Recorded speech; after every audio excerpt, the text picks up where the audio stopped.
Today is Wednesday, August 5th, 2026. The dominant mood across the tape is cautious diplomacy layered over unresolved tension. US-Iran negotiations over the Strait of Hormuz are advancing, with talk of an interim understanding that could ease shipping and energy risk, even as President Trump warned of a strong response if talks fail. Russian strikes on Kyiv overnight keep European war risk elevated. Bitcoin and Ethereum are holding steady, digesting rather than trending.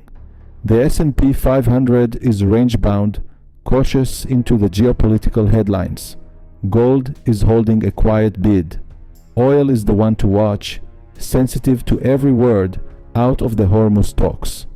On the innovation side, Apple's India sales crossing $10 billion stands out, a steady expansion story in a market that matters for global consumer tech. The question in front of me: does this diplomatic thaw actually hold, or is it surface calm sitting on top of a deeper fault line? And when do I get my answer? Here is what I'm watching in the sky. Venus enters Libra and the Sun trines Saturn exact on the 6th, tomorrow. That's the shift from this week's sharper tension into something more diplomatic, more balanced. Venus in Libra favors negotiation, agreements, aesthetics, deals that look clean on paper. Sun trine Saturn adds steadiness, structured leadership, institutions behaving responsibly, a calmer surface tone. But I want to be precise about what this is and isn't.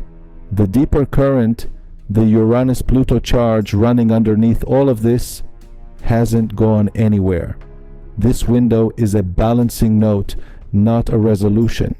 Agreement struck now may smooth the surface without touching what's actually unsettled structurally. Behind that, Mercury is building toward Leo on the 9th, and when that hits, communication turns bolder, more visible, more dramatic, an early flag for the eclipse corridor opening beyond it.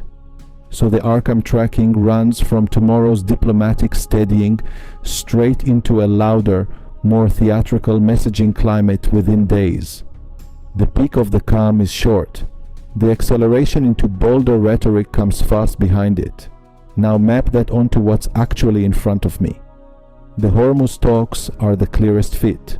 An interim framework, mediators from Qatar and Oman, US officials calling it progress. That's Venus in Libra energy exactly. Diplomacy, brokered balance, an agreement-shaped outcome. But Sun trine Saturn asks whether it's actually structurally sound, and the Uranus-Pluto undercurrent says probably not fully. Apple's India milestone fits the steadier, structured growth mood too. Expansion without drama, for now. Then there's the other side. Russia's strikes on Kyiv, the US-Brazil visa dispute, the new visa bond policy. These are the sharper, unresolved currents still running underneath the diplomatic tone. Exactly what the astrology says doesn't disappear just because Venus turns polite. Both timelines, the sky and the headlines, point to the same short window. Calm on the surface, tension still coiled beneath it, all converging right as Sun trines Saturn exact tomorrow. Here's your one tell. Watch for a formal Hormuz interim announcement around August 6th. If it lands while Sun trines Saturn is exact, that's your signal this diplomatic window is genuinely live, not just noise. If it slips past the 6th without confirmation, treat the calm as temporary. What builds behind this, Mercury sliding into Leo on the 9th, and the bolder, more visible messaging tone that follows, is the part I open next. The LiveCharts are how I draw this. 6 months ahead, 3 times a year, on top of the weekly chart. The course, Mark Your Own Timing Calendar, teaches you to calculate your own money flow rhythm, day by day. And the desk timing channel sends signals weeks and even months ahead on geopolitics and market topics helping you read event probabilities as they surface in the news. All linked in the description. This was today's slice. See you Friday.